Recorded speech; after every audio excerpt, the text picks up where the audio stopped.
Le thème de notre enseignement est tout simplement l'orgueil, les visas de la souffrance. Que Dieu vous bénisse. Un jour, j'étais chez les dentistes, ici à Lausanne.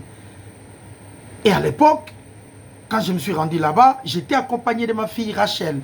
Que Dieu bénisse ton cœur, ma fille. Brusquement, j'ai vu l'entrée du gouverneur, le syndic de Lausanne. C'est comme le gouverneur de la ville de Kinshasa. Il s'appelait M. Prélat, si j'ai bonne mémoire. Et il avait un accoutrement exceptionnel par rapport à sa cravate. Je l'ai vu entrer, il a pris place calmement. Et après quelques instants, la réceptionniste est venue m'appeler. Monsieur, c'est votre tour de se rendre au bureau des médecins. J'ai dit non, madame. Prenez d'abord le syndic, monsieur Prélat. Et monsieur Prélat m'a répondu, bonjour monsieur, ne vous en faites pas. Allez-y d'abord. Et moi, j'attends mon tour. C'est exceptionnel. Exceptionnel. Vous donnez du respect à un dirigeant et il vous dit aussi à son tour, non messieurs, c'est votre tour. C'était la logique, l'humilité qui régnait en lui. C'est magnifique.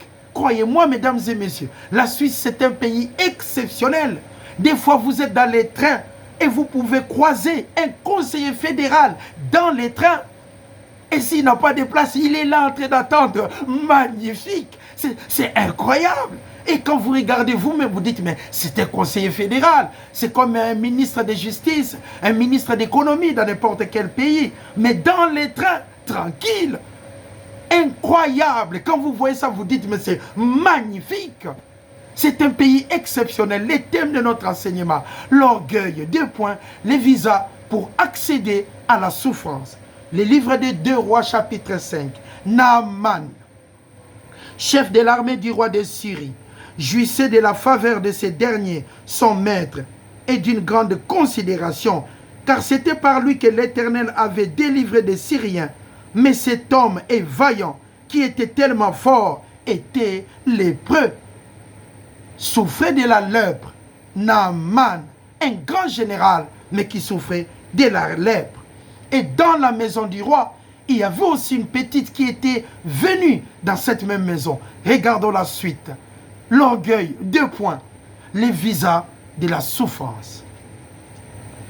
Femme de Naaman, elle dit à sa maîtresse, « Oh, si mon Seigneur était auprès des prophètes qui est à Samarie, les prophètes les guériraient de sa lèpre. » Et Naaman alla dire à son maître, le roi, « La jeune fille qui vient d'Israël a parlé de telle et de telle manière. » Et le roi de Syrie dit, « Va maintenant, rends-toi à Samarie, en Israël, et j'enverrai une lettre au roi d'Israël. » Il prenant part et prenant avec lui 10 talents d'argent, 6000 cycles d'or et 10 vêtements de réchange, il porta au roi d'Israël la lettre où il était dit, « Maintenant, quand tu reçois cette lettre, te sera parvenue, tu sauras que je t'envoie Naaman, le général lépreux, mon serviteur, afin que tu puisses le guérir de sa lèpre. » Après avoir lu la lettre, le roi d'Israël déchira ses vêtements.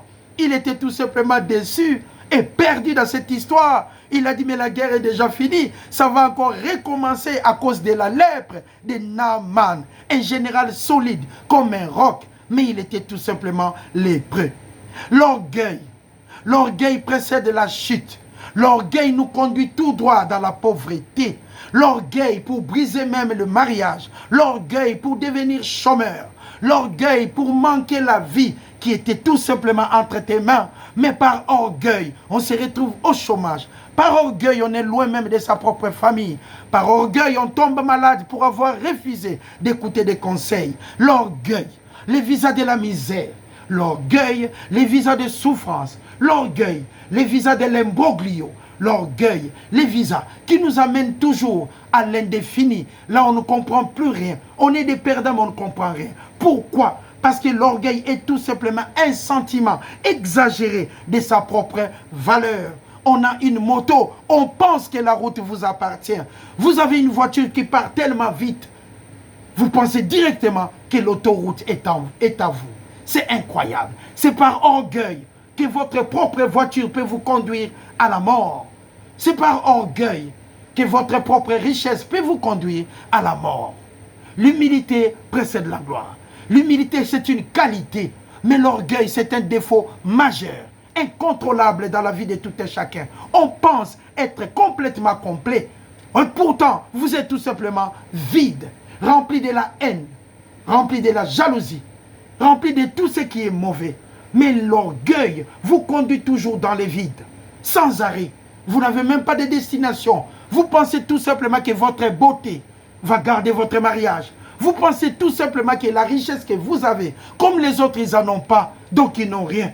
Si vous avez une parcelle et que les autres n'ont pas de parcelle, si vous avez une villa et ceux qui n'ont pas de villa, pour vous, ce sont des pauvres. Incroyable. L'orgueil.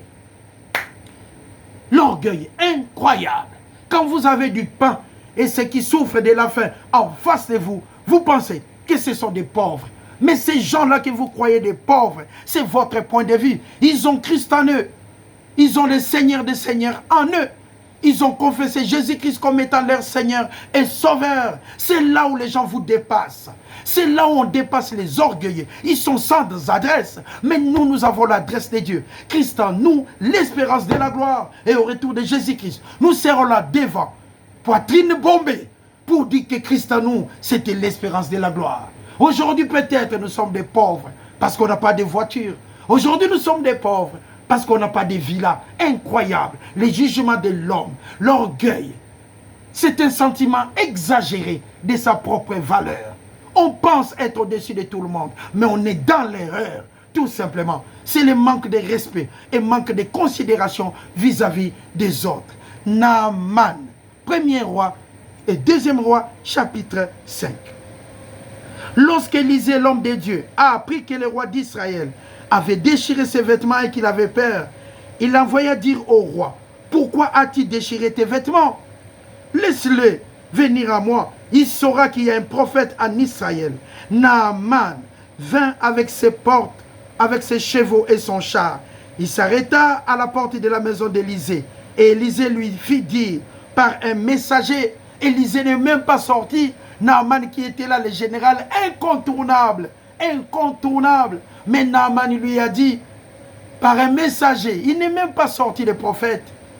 Ah, l'humilité vraiment précède la gloire. L'humilité précède la gloire.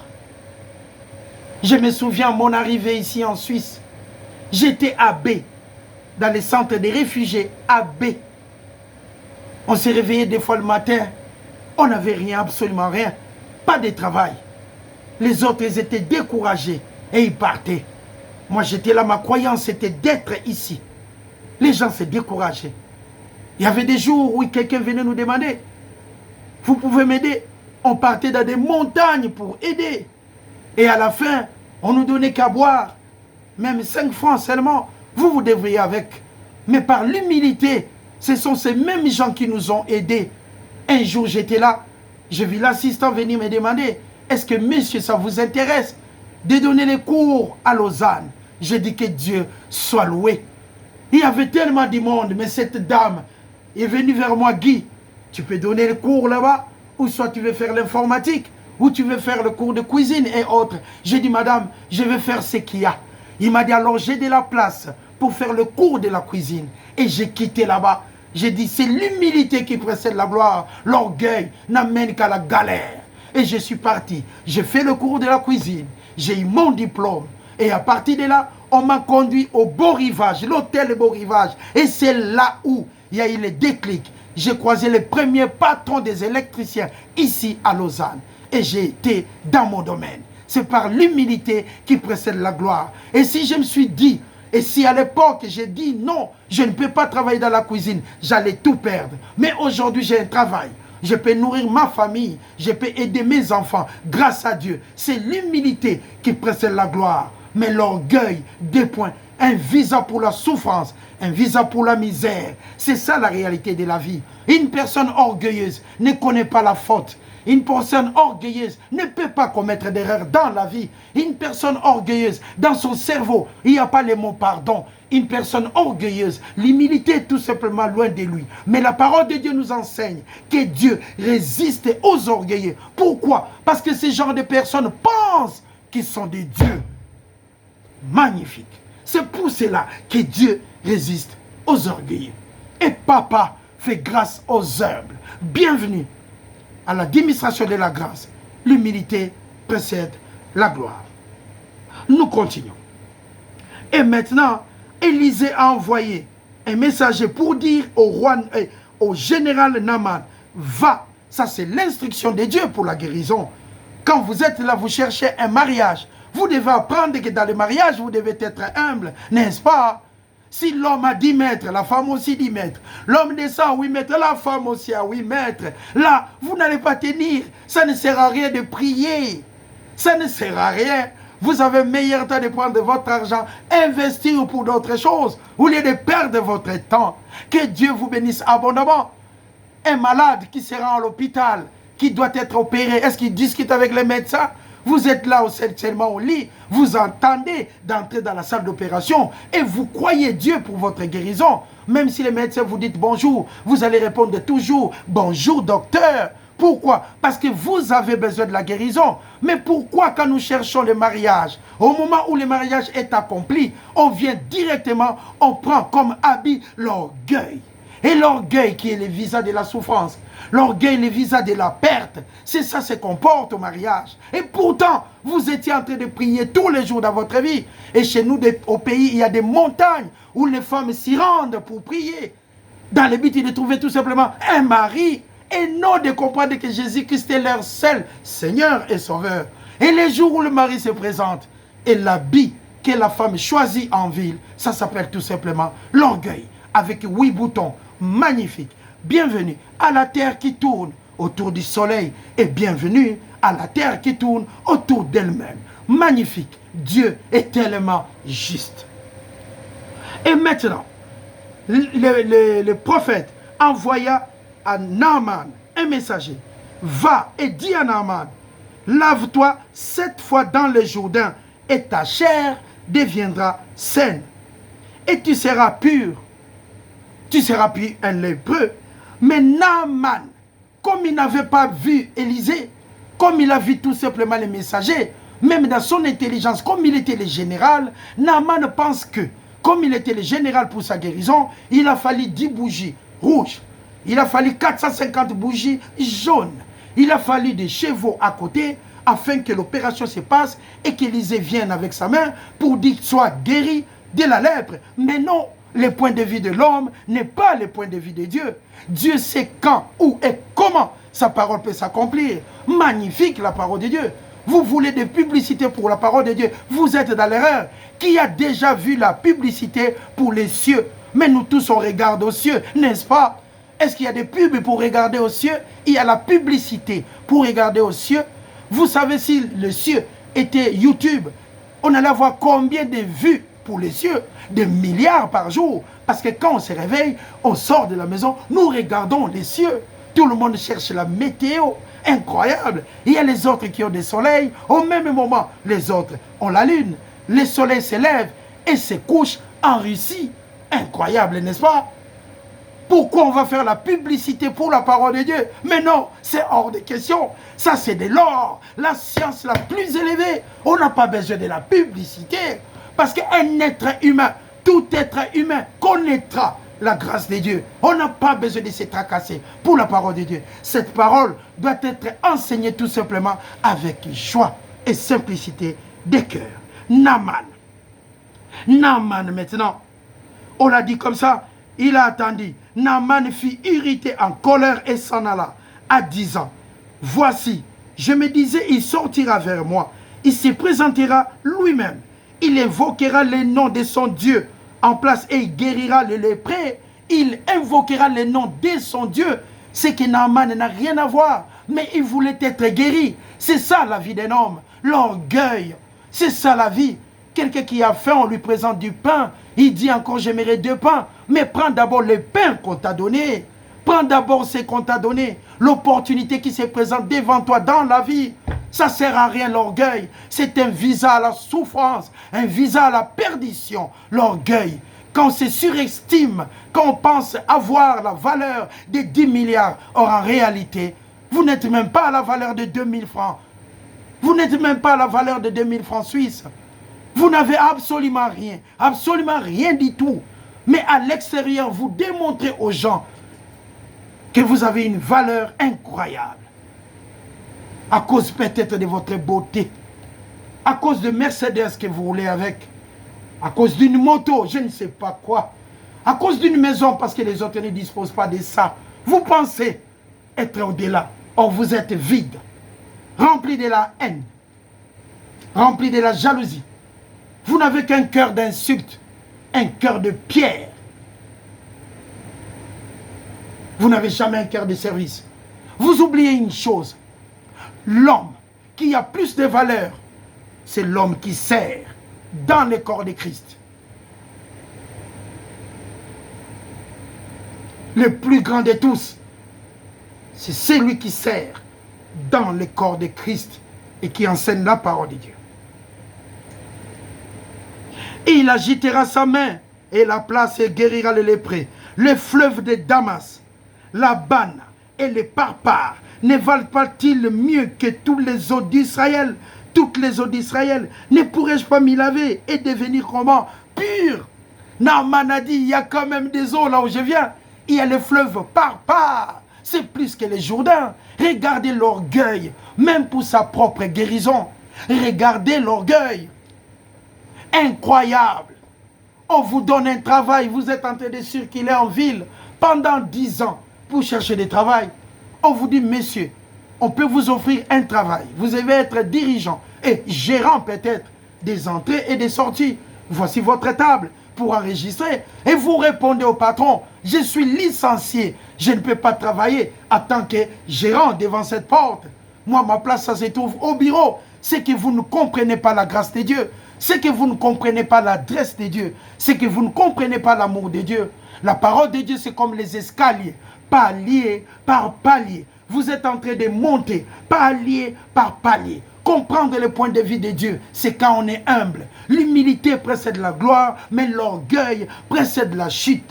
Si vous pensez être au-delà de tout le monde, sachez-le que vous êtes du côté des perdants. Parce que nous qui disons rien, peut-être on a ce que vous avez, mais nous ne disons rien. Parce que nous sommes des gens qui ont cru dans la parole de Dieu et que nous avons la puissance de Dieu en Christ en nous. La puissance de Dieu en Christ en nous. Incroyable, n'est-ce pas? Aujourd'hui, il y a des pasteurs, des évangélistes et des docteurs qui sont là pour enseigner la parole de Dieu. Écoutez-le. C'est des vérités bibliques. Mais les canfers l'ayant récit ne dépend pas des pasteurs. Les canfers l'ayant récit dépend de la personne qui reçoit la parole de Dieu. Vous partez tous les dimanches à l'église pour prier Dieu. Quand vous êtes là-bas, vous répondez Alléluia. Dès que le pasteur dit Christ en vous, Alléluia, vous criez. Ce n'est pas un péché non plus. Mais en sortant de l'église, ayez aussi pitié de Dieu. L'orgueil ne sert à rien. Cette parole peut trouver place que dans le cœur d'une personne qui est comment? Humble. Regardons Naaman qui pensait être Dieu. Mais on lui a démontré que Dieu résiste aux humbles. Parce que Naaman pensait être égal à Dieu. Et il a perdu. Regardons pour comprendre.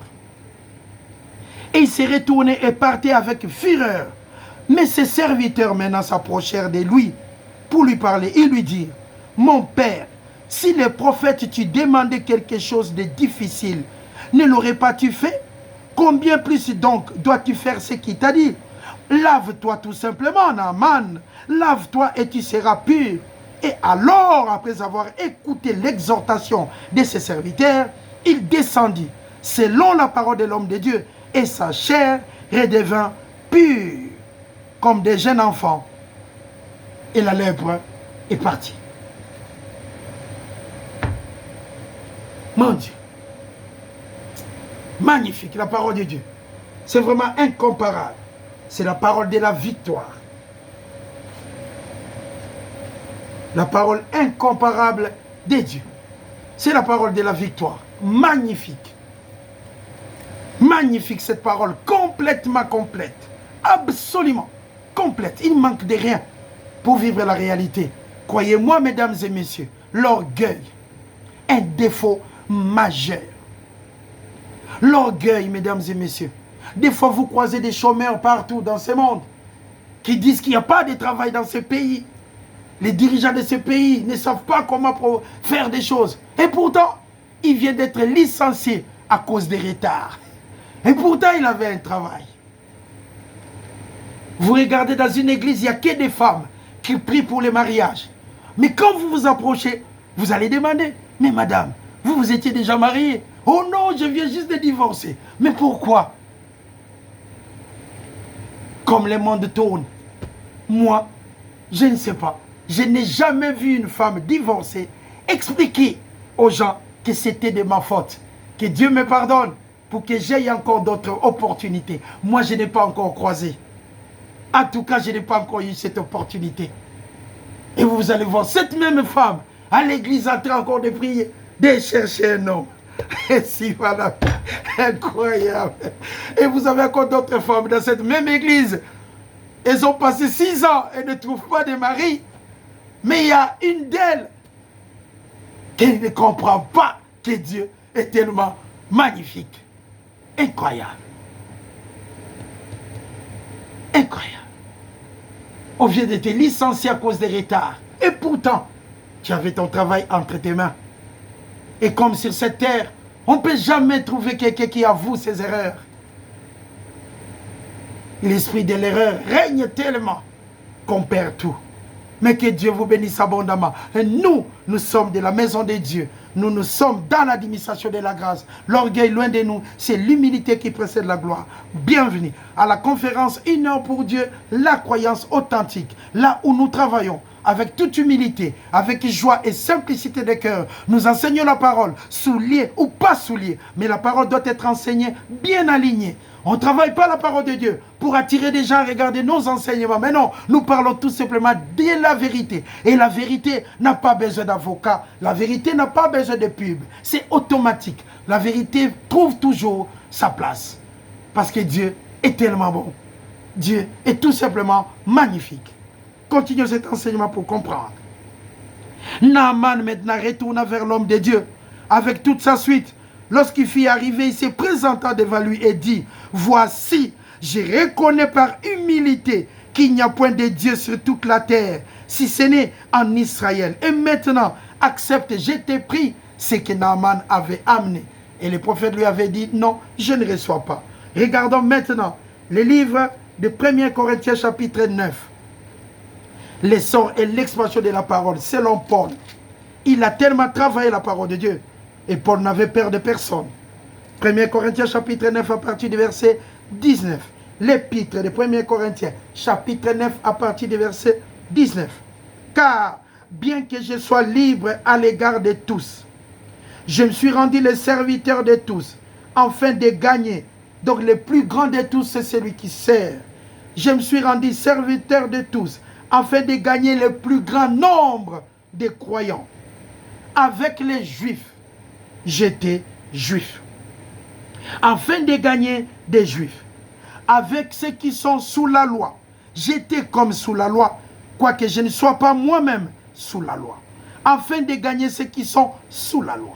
Avec ceux qui sont sans la loi, j'étais moi-même comme étant sans la loi, même s'il y avait la loi de Dieu, étant sous la loi de Christ, afin de gagner ceux qui sont sans la loi. J'ai été faible avec les faibles, et j'ai gagné les faibles. Je me suis fait tout à tous, afin de sauver de toute manière quelques-uns.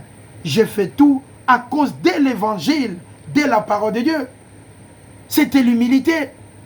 L'orgueil était loin de Paul. Paul s'est sacrifié pour enseigner la parole, mais il a été insulté combien de fois?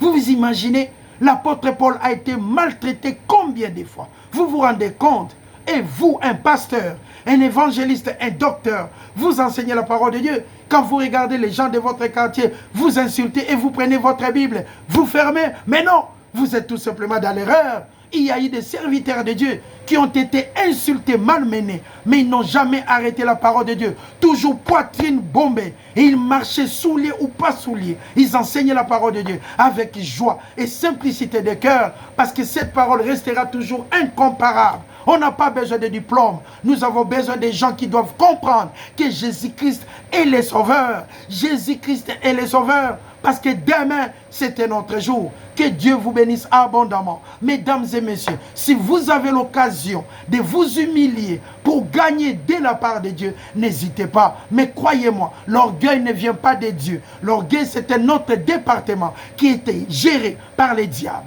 L'orgueil, c'est un autre département qui est géré par ceux qui ne connaissent pas la parole de Dieu. L'orgueil ne vient pas de Dieu. Ne vous y trompez pas, dans l'amour de Dieu. Il n'y a pas d'orgueil. Dans l'amour de Dieu, il n'y a que de la bonté. Dans l'amour de Dieu, nous travaillons pour vous aimer les uns les autres et que pour faire du bien. Ne vous y trompez pas. L'erreur n'appartient pas à l'Éternel des armées. Et l'orgueil n'est pas de l'Éternel des armées. L'orgueil n'est pas de l'Éternel des armées. C'est Christ en nous, l'espérance de la gloire. Les orgueilleux vont finir par perdre. Mais la volonté de Dieu est que ces gens comprennent que c'est l'humilité qui précède la gloire. Votre voiture, c'est à vous. Que Dieu vous bénisse.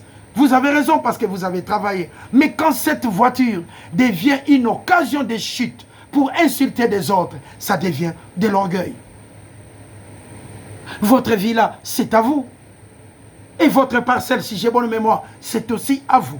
Mais quand cette parcelle devient une occasion de chute pour se moquer des autres, alors là, vous êtes dans l'erreur. Incroyable. C'était là l'orgueil, 2 points, les visas de la souffrance, les visas de la galère et les visas de l'imbroglio dans la vie du peuple de Dieu. Que Dieu vous bénisse. N'oubliez jamais ça, que c'est l'humilité qui précède la gloire. Mesdames et messieurs, frères et sœurs, j'étais à l'une des régions de la République démocratique du Congo, à Kisangani. Quand nous sommes arrivés, c'était le soir. Mais pour arriver au village de mon père, on devait traverser tout un bout de forêt.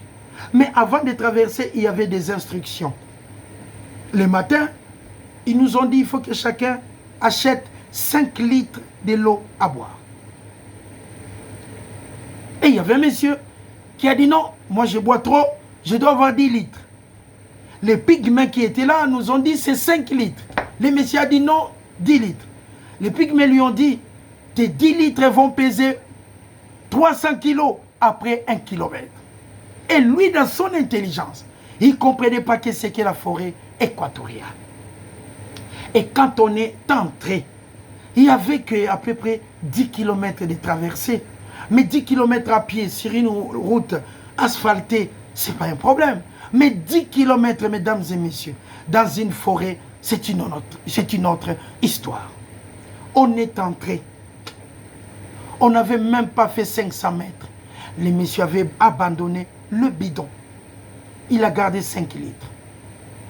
Et les pygmées nous disaient, si je touche l'arbre de gauche, vous touchez aussi l'arbre de gauche. Là où il y a un pont, si moi je traverse l'eau, vous ne passez pas par le pont, vous traversez l'eau. Vous avez compris? Oui. On est entré. Quand il touchait l'arbre, nous aussi. Mais il y avait un curieux parmi nous. Il y avait deux poteaux, comme ça, des arbres, des racines. Le pygmée a touché à gauche. Et le monsieur a touché à droite. En retirant sa main, il avait un caméléon sur sa main. Et il a jeté ailleurs. Le pygmée lui a dit, je vous ai dit, là où je ne touche pas, il ne faut pas toucher. Mais en regardant le morceau d'arbre, on ne peut pas imaginer que c'était un caméléon. Mais quand on n'écoute pas l'instruction de la parole de Dieu, quel que soit ce que vous allez demander à Dieu, croyez-moi, mesdames et messieurs, même un avion ne peut atterrir que dans un aéroport où il y a de la place. Et là où il y a de la place, c'est toujours par humilité. L'orgueil ne conduit qu'à la chute. L'orgueil, c'est un visa pour croiser que la souffrance. Avec joie et simplicité de cœur, je vous souhaite un bon dimanche, un dimanche magnifique. Au nom de Jésus-Christ, notre seul Seigneur et Sauveur. Que le Dieu Tout-Puissant, le Dieu des grâces, le Père d'Abraham, le Père d'Élie, le Père de notre Seigneur et Sauveur Jésus-Christ, soit avec vous. Merci.